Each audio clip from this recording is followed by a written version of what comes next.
Let's now welcome our guest, Arnold August, international analyst, for have a more detailed analysis on what is happening in Venezuela. Welcome, Arnold, from the South. Hello, Alberto. Thank you very much for having me once again. It's always a pleasure. It's always a pleasure to have you here with us. Arnold, what can you tell us about the importance of what is happening today in Venezuela, but also the importance of this broad support that has been seen by the international community, the international people from all over the country, from all over the world, have come and expressed their support for Venezuela?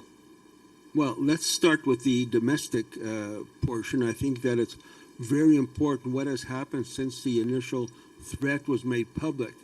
The Maduro government gave a call for people to enlist into the militia, whether, men, women, younger people, in order to join the civic military union to thwart any attempt by the United States to actually invade Venezuela.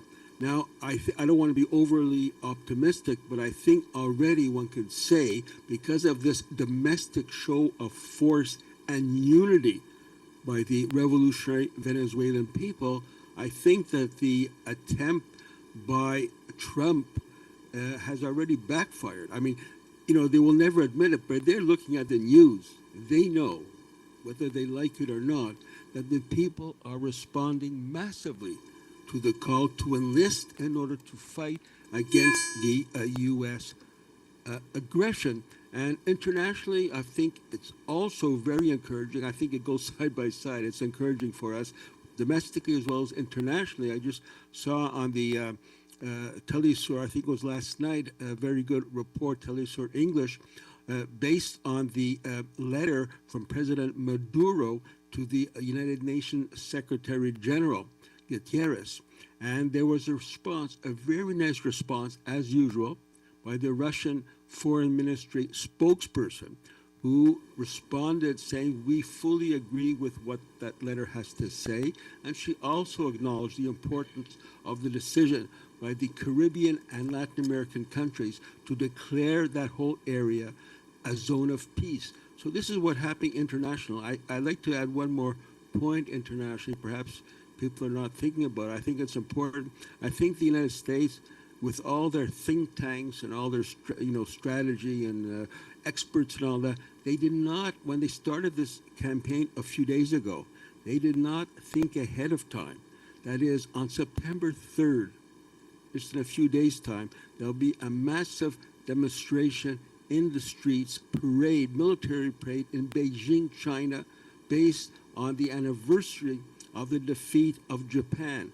And there's going to be people from all over the world. In fact, CNN, they said, let's be careful, and so to speak. CNN said, Beijing is showing their military force because they're having, of course, Vladimir Putin and also the president of Korea. And we also know, for example, that Jorge Rodriguez, who is the president of the National Assembly of Venezuela, will also be there in Beijing to celebrate this. So there's a lot of things happening internationally, but all are working in favor of our cause to defend sovereignty of Venezuela and the dignity of the people of Latin America and the Caribbean. I know you were referring to all the think tank and all the strategies in the U.S. So I wonder, how we're not able to foresee the support that the Venezuelan people would present towards the government of Nicolás Maduro, of President Nicolás Maduro, and also the support that they would receive internationally from the different regional organizations you were saying and different peoples of the world. Yes, I think that's a very good question. For one, I would love to ask Donald Trump directly, or anyone in his great cabinet, they do not foresee, don't you guys know about the history of Venezuela going back from the time of Bolivar?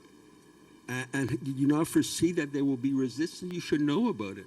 I mean, you guys already attempted a coup d'etat against Chavez, and it was defeated.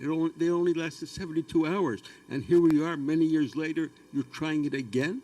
So I don't know, why they didn't foresee it. Like, in my view, the problem with the United States, they have in their mind, they do not believe that the people in the South, in this case, Venezuela, have the consciousness and the determination to determine their own future, irrespective of what the United States says. That's why they're blinded by this U.S.-centric notion that father knows best.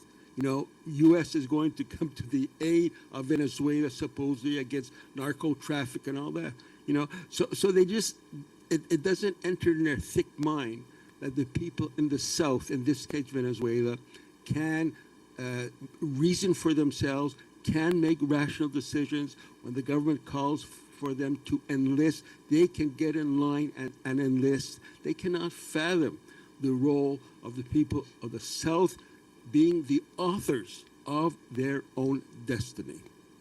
Arnold, what do you think is the real motivation behind President the Trump's administration actions of doing this clear, deliberate aggression against Venezuela, of threatening them with the use of military force, and to put in such a high price on the president of Venezuela, Nicolas Maduro, $50 million bounty, which is twice that the one that they had put on the late Osama bin Laden? What do you think were the real motivation to do this now? Well, there's a lot of discussion about the motivation of the United States. In general, most analysts are saying that they want Venezuelan oil. That is the main motivation.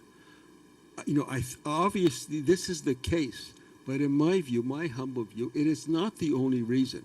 You know, if Venezuela, you know, just kept their oil, but at the same time did not take a strong stand in support of Palestine, did not take a strong stand in support of Russia, did not take a strong stand in support of China and the attempts by the U.S. to interfere in China's internal affairs through Taiwan, etc., etc. If Venezuela didn't do all these things, perhaps, maybe I'm wrong, perhaps the United States would have left Venezuela alone with their oil and not have this military provocation. My view, perhaps I'm wrong, that the oil is not the only issue. The issue that U.S. imperialism has with Venezuela is that tradition going back from Bolivar, Chavez, and now Maduro. That is, supporting the peoples of the world. For example, it's very important. Palestine is a litmus test. And which country shows more support right from the beginning in this recent series of events that are going on over the last almost 2 years?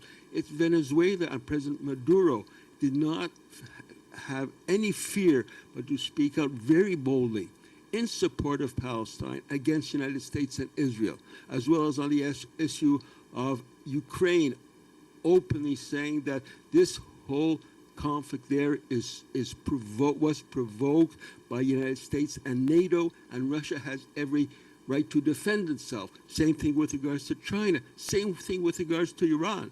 You know, when U.S.-Israel attacked Iran, what did Venezuela say? They completely supported the Iranian response to the U.S.-Israeli aggression. So I think, in my view, in addition to oil, these are also the issues which is pushing the United States to try and overthrow the Maduro government. Thank you very much, Arnold, for your inputs as always here From the South.